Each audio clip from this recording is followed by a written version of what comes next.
After a career season, Alexis Lafreniere is looking at a substantial pay raise. What will it cost the New York Rangers?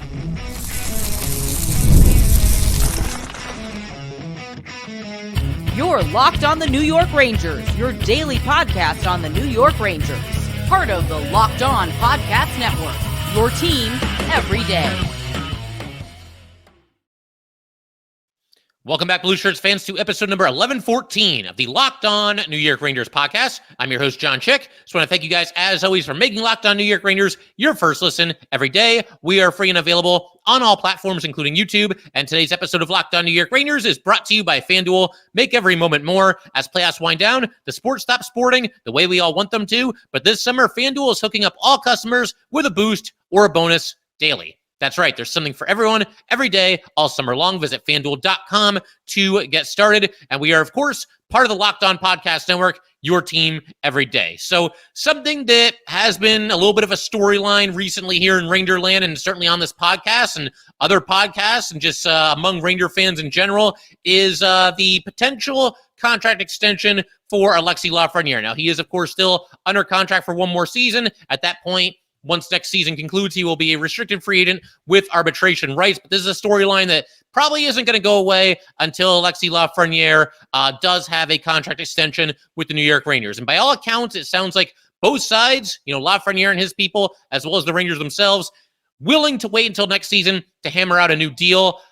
To be honest, I would prefer it to happen now, but it's not entirely necessary given what I just mentioned a second ago, the fact that Alexis Lafreniere will not be an unrestricted free agent. Rather, he will be a restricted free agent with arbitration rights. My personal line of thinking is that you might as well try to get something done now if you can. You get him locked up, and you do it before his price goes up even higher after he has what will probably turn out to be the best season of his career in this season that is about to be upon us here when it starts in October. But, there is something that happened just the other day that I do think is worth talking about here, and it's kind of why I'm bringing it up and why we're discussing it on today's show, and that is the very simple fact that Quinton Byfield signed an extension with the Los Angeles Kings. And of course, if you guys remember, 2020 NHL draft, Alexis Lafreniere goes number 1 overall, Quinton Byfield goes number 2 overall. And Byfield's extension with the Kings, and keep in mind, Byfield is 21 years old, so he's actually a year younger than Alexis Lafreniere, but he signs a 5-year deal worth $31.25 million. So that has an average annual value of $6.25 million a year for Quinton Byfield. He had been a restricted free agent coming into this offseason, and now he gets the extension. He'll be a King for the foreseeable future. But you see a contract like that given out to Quinton Byfield, who, had the best season of his career this past year. I don't want to take anything away, but for the most part, and Lafreniere did too, by the way. That's something that they both have in common, in addition to being, the first 2 players selected in the 2020 NHL draft.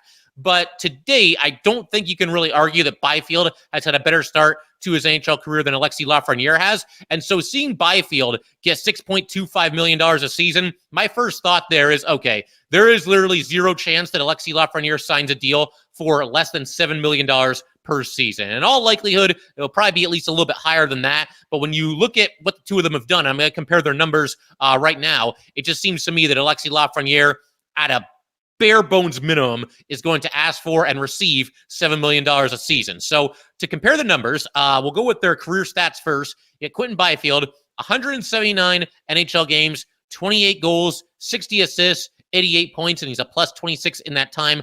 Alexis Lafreniere, 298 games. And there's a couple reasons why Lafreniere has played so many more games than Byfield has. To begin with, Lafreniere never played in the AHL. Byfield played 59 games in the AHL. And Byfield also, I think it was the season before the one that just concluded, had an ankle injury where he had to miss some time. And I don't think Lafreniere has ever really had any injury, or if he has, it's been something minor that obviously didn't keep him out for a whole lot of time. But so Lafreniere has played quite a few games more. He's also got 75 goals, which is almost 50 more than Quinton Byfield has. And again, I realize it's a fewer amount of games for Byfield, but bottom line is that, that's still a fact. Lafreniere does have close to 50 more goals than Byfield. He's also got 73 assists, which is only 13 more than Byfield, but 148 points. That's 60 more than Byfield. And Lafreniere is a +7 compared to Byfield's plus 26. And then, obviously, I just mentioned a second ago, they're both coming off career seasons. To compare the numbers there, Byfield this past year, 80 games, 20 goals, 35 assists, 55 points, plus 19. Lafreniere, 82 games, 28 goals, 29 assists, 57 points, plus 2. So Lafreniere has him beat in goals. He's trailing a little bit in assists. He's got him beat by 2 in points, and 17 less than Byfield when it comes to plus minus. But I did think that was a good idea to throw out, obviously the stats and compare how they've done so far and how that might impact their next contract. And for a little bit more on Lafreniere's next contract and how this is going to work, I mentioned that he is arbitration eligible next offseason. If it comes to that between the Rangers and Lafreniere, which I don't think it will because teams generally don't like that process, and I got to believe the Rangers are happy with what they got from Lafreniere this past season. They're probably very excited about what the future holds for him when you consider that he's only 22 years old. But if it does go to arbitration next year, then the arbitrator can only award him a 1 or 2 year deal because Lafreniere is currently scheduled to be a UFA in 2027, 2028. The arbitrator can't give him a contract that cuts into the time that he'll be an unrestricted free agent. So unless something changed, we're going to try to craft a contract for Lafreniere between him and the Rangers. I do believe this is still the policy, the rule when it comes to the NHL, when it comes to contracts. The longest contract that you can sign if you sign with the team that you're currently on is 8 years. If you sign with some other team as a UFA, the maximum amount of years allowed is 7 years. I'm pretty sure that is still the case. I don't believe that's changed in the last season here. So with that in mind, it would not surprise me at all if the Rangers go to the maximum with Alexis Lafreniere and they give him the full 8 years. You got to remember, next offseason, Alexis Lafreniere is only going to be 23 years old. Even if you give him an 8 year deal, and there might be some people that just hear that and it's like, oh man, that's a long contract. Are you sure about that? Yeah, I think I am, because he's 23 years old, and if you sign him for 8 years, that would only take him up to age 31. So it's not like he's going to be ancient. It's not like you're signing this guy and through his age 38 or 39 season. He'll only be 31 when that contract would expire. I don't think the Rangers would have any qualms about doing that. And as we've talked about before on this podcast, it's kind of similar to the Vincent Trocheck contract. The more years you give somebody in a situation like this, typically the less it's going to cost per year. And I think going 8 years with Alexis Lafreniere is a smart, sound investment just in and of itself. But then you also factor in the very likely probability that Lafreniere would be getting less money per season. The average annual value will be as low as possible, and you can hopefully navigate the salary cap a little bit easier if you go the full 8 years with Alexis Lafreniere. I mentioned the Byfield contract. I think it's also appropriate to take a look back at the Tim Stützle contract. There we go. He was, of course, the number 3 pick in 2020 when Lafreniere, Byfield, Stützle. Stützle signed an offseason or two ago here, 8 years at $8.35 million per season. And yeah, he signed that after his second season in the NHL.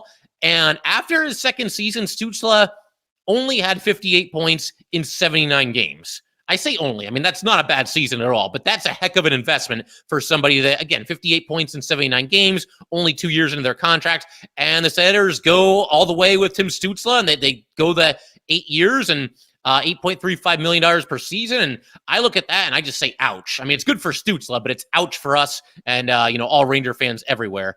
As for Lafreniere, to kind of predict this whole thing, so I do think that the Rangers and Lafreniere will probably stay true to what they've said already. I mean, you never know. They could always open up negotiations and talk about a contract extension, but I get the feeling that they probably will wait until after the upcoming season here. And again, at that point, he will be an RFA with arbitration rights.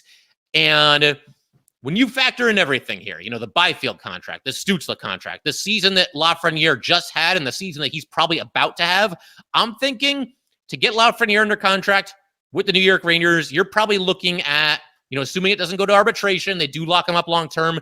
I'm thinking 8 years at probably about $8 million per season. And honestly, that might even be on the low end a little bit, especially when you consider the fact that he's probably about to have an outstanding season. Of course, we don't know that for sure, but all signs point to that being the case. Last year was his breakout season, and this year he could probably take his game to all new heights. If he does that, it's just going to get more expensive.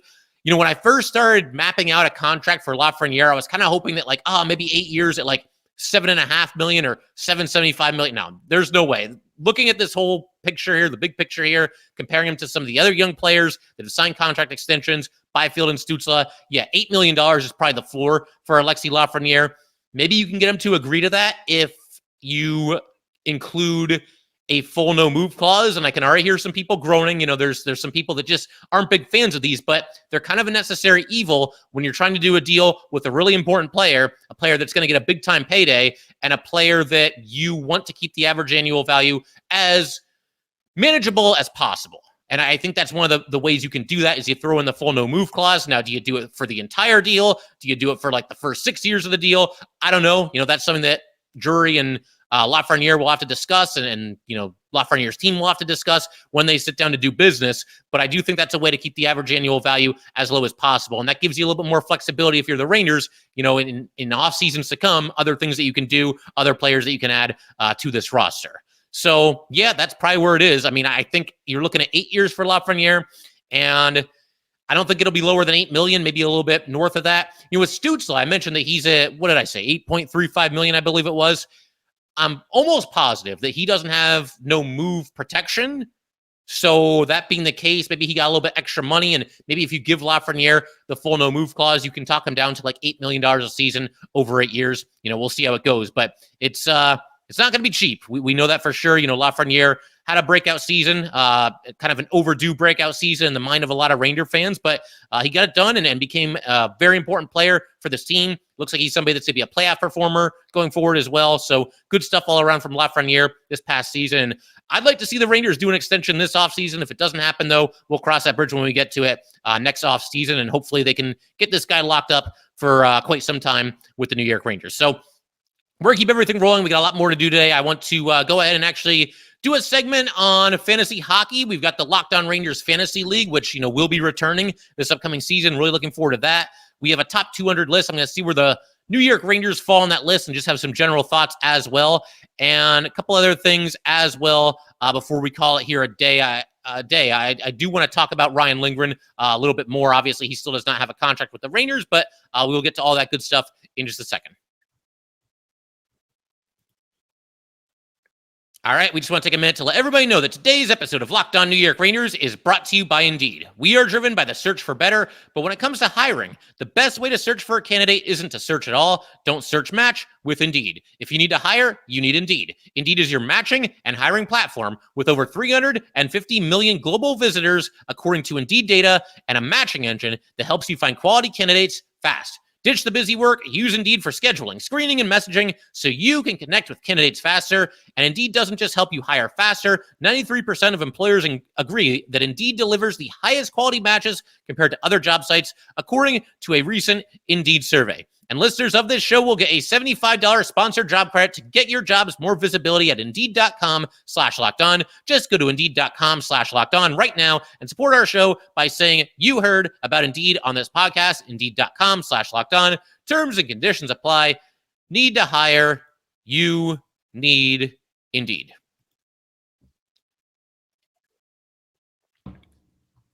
All right, let's go ahead and keep everything rolling here on Locked On New York Rangers. Big shout out to the everydayers. As always, we're going to eventually be doing a crossover episode, another crossover with the fellas from Locked On Detroit Red Wings. A lot to discuss there. A lot of former Rangers now on the Red Wings, and going to find out if they had any interest in that Trouba deal that was floated out there, and who knows if that was ever close to happening or not. But I'm curious to hear their thoughts on that. So definitely got that to look forward to as well. That'll probably be at some time early next week. But for right now, let's go ahead, shift gears a little bit. Like I was saying, I'm going to go ahead and share my screen for those of you watching on YouTube. And for anybody that's on audio, don't worry, I will definitely talk you through this. We're going to bring up a list on NHL.com of the top 200 players according to fantasy hockey. And I'm going to have an extra emphasis on the New York Rangers. There it is. We are full screen there, and I'm going to go ahead and see if I can zoom in just a little bit for you guys there.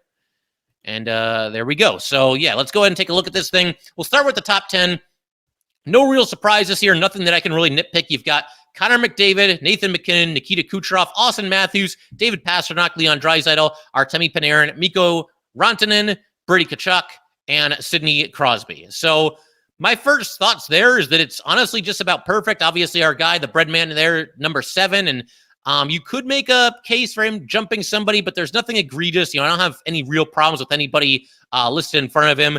I might go Matthews at number 3 over Kucherov. I mean, maybe even Pasternak over Kucherov. Crosby being back in the top 10, it seems like a little bit of an overcorrection from last year because, Crosby last year was actually available in the second round of our draft, and we do a 20-team draft, and Crosby was there and getting toward the end of the second round. Now, part of that might be that we got a bunch of Ranger fans, and maybe people aren't so excited to draft Sidney Crosby, but I'm watching Crosby fall down the list and fall down the list and fall down the list, and I've got the 5th to last pick, I believe it was, in the second round. And I'm thinking, like, man, are you guys really going to do this to me? Are you really going to make me take Sidney Crosby? And then he went like maybe 2 or 3 picks before I made my selection. But yeah, him being back in the top 10, I think that's fine.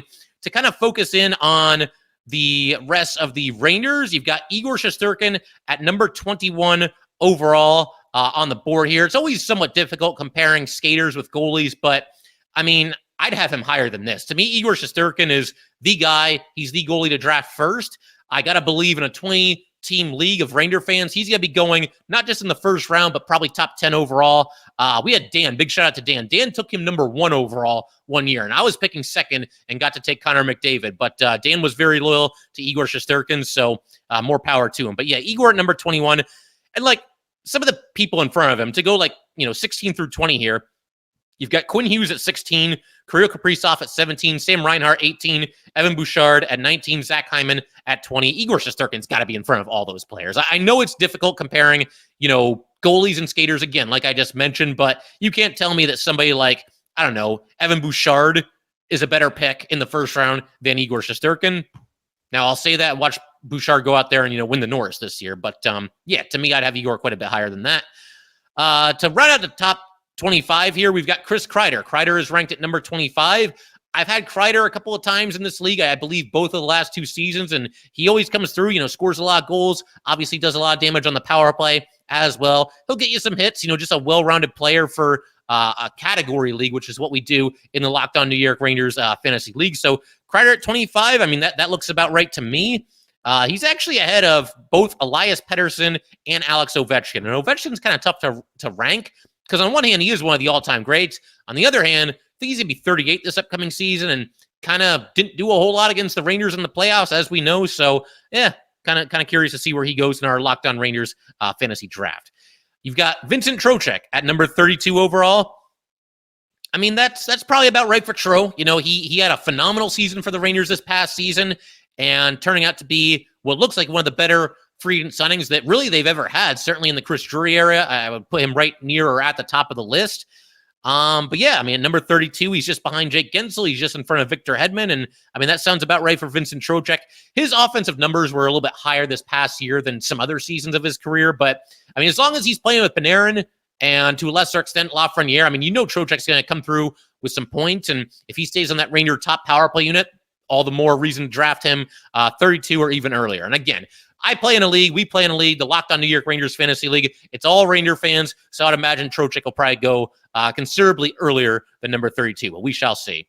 Scroll down a little bit farther, and you've got Adam Fox at number 42. I do want to go ahead and see where he is as far as defensemen are concerned. So Cale Makar is number 11. You got Quinn Hughes at number 16, Roman Josi at number 22, Victor Hedman at number 33, and then Adam Fox. So, yeah, I would have Fox certainly ahead of Josi, and I would also have him ahead of Hedman. I don't know how Hedman's ahead of Fox on this list. Hedman's I don't think he's been quite as good the past couple of seasons, so I would definitely go with Adam Fox. Fox has youth on his side, and again, part of that lethal New York Ranger power play unit, and he's going to get a bunch of points there. So keep everything rolling here, see how far we have to go for the next Ranger. Number 65, you've got Mika Zibanejad, and it's probably about right. I mean, you look at some of the names, they're just ahead of him. I mean, I don't know. Noah Dobson ahead of Mika Zibanejad. Like, are you kidding me? Noah Dobson is at number 57 overall. Maybe the idea is that, just based on the position that they play, if you want a good defenseman rather than a good center, then Dobson could be ahead of him. But I don't know. I mean, I can't put somebody like Noah Dobson ahead of Mika Zibanejad. Mika Zibanejad is one behind Jonathan Marchessault, one ahead of Josh Morrissey. We'll keep everything rolling here. find our next New York Ranger. Is that it? That might be the end. No, it's top 200, so there's a few more. Alexis Lafreniere at number 116. He has to be a heck of a lot higher than this, and I got to believe in our Locked On New York Rangers Fantasy League that once again is jam-packed full of Ranger fans. Yeah, he's going to be going quite a bit earlier than that. He is one behind Jordan Binnington, and I know, again, goalies and skaters, apples and oranges, right? But Jordan Binnington has really not been a very good goalie since he had, that one run to the Stanley Cup. You've got a couple of rookies ahead of Lafreniere. I mean, I know Macklin Celebrini, the sky's the limit, and certainly there's upside. Logan Stankoven ahead of Alexis Lafreniere. Ryan O'Reilly ahead of Alexis Lafreniere. What is going on here? So this is the one ranking on this list here that I would have a real issue with. I love Matt Zuccarello. You're going to put him ahead of Alexis Lafreniere at this point. Matt Zuccarello is at 104. Lafreniere, again, is at 116. Timo Meier is at number 100. Meier's been a disaster since he's gone to the Devils. Seth Jarvis at 99. Cut me a break, man. Alexis Lafreniere is ahead of all these guys, and especially when you consider upside and you consider what he did this past season and the way he's trending and the fact that he's out there playing with Artemi Panarin and Vincent Trocheck on a nightly basis. And that's it. That no more Rangers from 117 to 200. It's a bunch of non-Rangers at that point. So I'll go ahead and if I can figure this out here, stop sharing the screen. If I can just take this off here. There we go. So, yeah, I mean, that's pretty much it as far as, where the Rangers stand in terms of, the fantasy players. I thought that would kind of be an interesting list to go over. As far as, snubs, I mean, Riley Smith, if he's in a top 6 role for the Rangers, which it seems like he probably will be, I'd probably squeeze him onto this list. You could make a case for Keandre Miller being on this list, and I think a very good case. Miller's got some offense to his game, and he'll do enough hitting where he's valuable there as well. I don't think he should have been left off of the top 200. Philip Hedl, he could be a sneaky play, but I also understand him not being ranked given that he is facing such an uncertain future. And, maybe Capo Caco could be worth a flyer. Hard to say for sure. But I have no issue with him not being on this list either. But anyway, fun to do a little fantasy segment here. And for everybody that, again, wants to play this year, if you played last year, email me, DM me, let me know you'll be back. If you did not play last year, do the same thing. Email me or DM me. We'll save your place in line. And if there's some openings, we'll get some new players into the league this year. But we're going to keep everything rolling in just a second. A little bit of an update, kind of a unique upgrade on Ryan Lindgren. There we go. And I'm going to explain what I mean by that in just a second.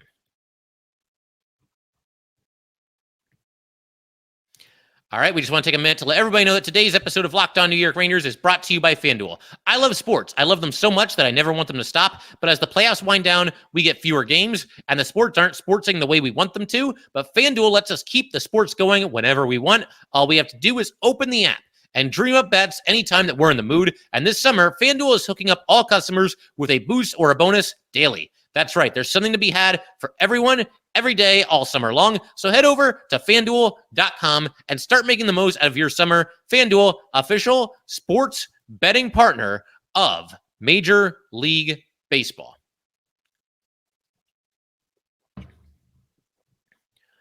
All right, we'll keep everything rolling just a second here. First, though, quick question for everybody. Are you watching Fox Sports or ESPN on your TV all day? Have to turn down the volume with all that shouting? Make the switch to Locked On Sports Today, a free 24/7 sports streaming channel programmed for you every day to bring you the biggest stories without all the screaming. Locked On Sports Today brings you can't-miss analysis, opinions, and news, streaming 24/7 on YouTube or the free Amazon Fire TV channels app, part of the Locked On Podcast Network. Your team every day. So yeah, going to keep everything rolling. Wrap up today's episode with an update on Ryan Lindgren. And it might not be what you're expecting because as of right now, as of this recording, no new contract in place for Ryan Lindgren. He is, of course, a restricted free agent with arbitration rights. But Ryan Lindgren is actually currently playing hockey right now in the Beauty League, DA Beauty League.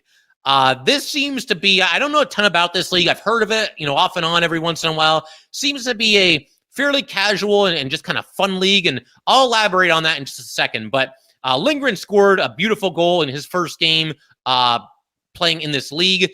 They play 3-on-3. Again, we're going to elaborate on some of the wacky rules of this league in just a second and talk about how Lindgren performed. But Lindgren basically went in on the rush, received a really nice saucer pass from his teammate that kind of centered the puck to Ryan Lindgren, and Lindgren sniped it top shelf. He was he had the goalie moving to his right, and he shot back to the left and over the glove, and Ryan Lindgren shot and scored there. Lindgren is currently competing for Walser, which is one of 4 men's teams in this league. There's also a separate division for women's hockey. They do both.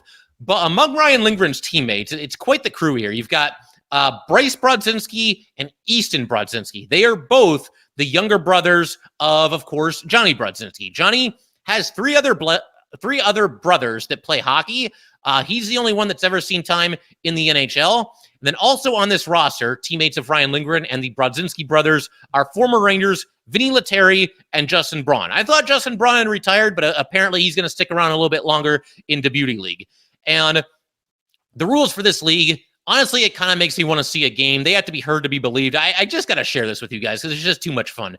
So they play 3-on-3. We've already established that, which is probably the most normal rule that they have. And let me elaborate there. It's not 3 periods. It's 2 halves of 23 minutes each.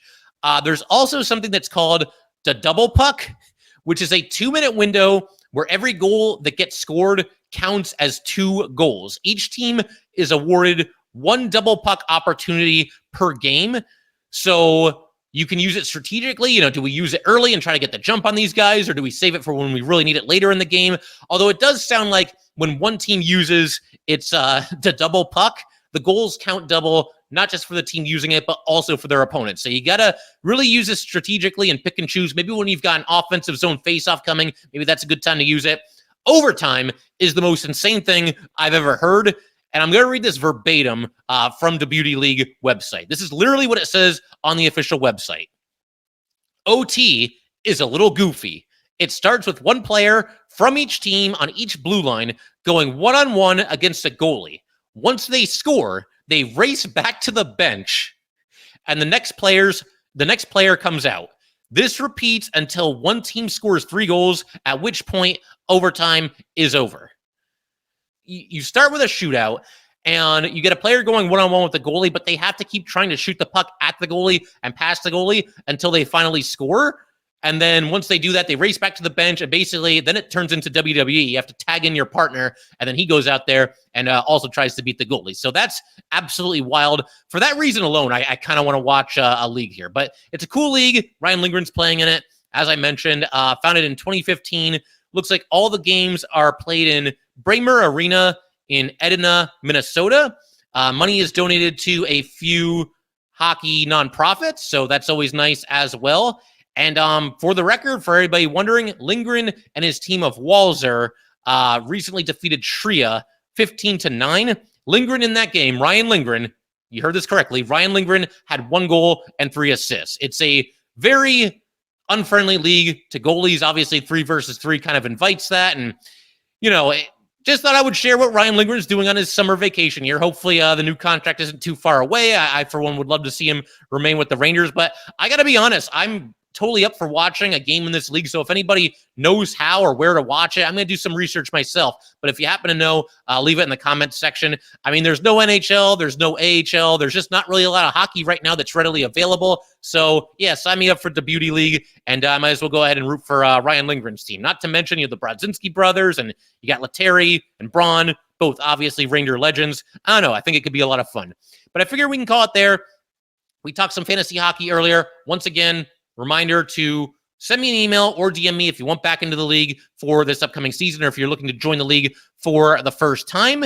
And I'm also going to put out a question to you guys. I'm going to look for you guys to share some stories on a future episode of Locked On New York Rangers. We've done this in the past.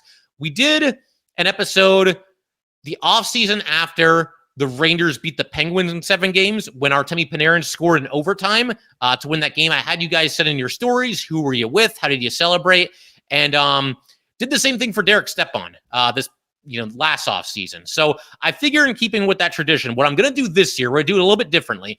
The Rangers won 4 games in overtime during this last playoff run. You had Trocheck scoring against the Canes in overtime in Game 2, Panarin in overtime against the Canes in Game 3, Barclay Goodrow against the Panthers in Game 2, and then Alex Wenberg against the Panthers in Game 3. So if you have a story from any of those, doesn't matter which one, they're not quite as iconic, obviously, as Matteau or Panarin or Stepan, because those are Game 7 overtime winners, but these are still very cool and very enjoyable, and obviously we all got excited when it happened. So take your pick. If you have a story from any of those goals being scored from this past playoff run, go ahead and send them to me, and I'll go ahead and share your story on a future episode of Locked On New York Rangers. Really looking forward to that. Also, going to be doing an episode soon on the Henrik Lundqvist documentary that is currently available on Netflix. I have not watched it yet, but I'm planning on doing it very soon. It's called Open Heart. Looks like it's only about an hour and 14 minutes, and there's a very good chance we're going to discuss that documentary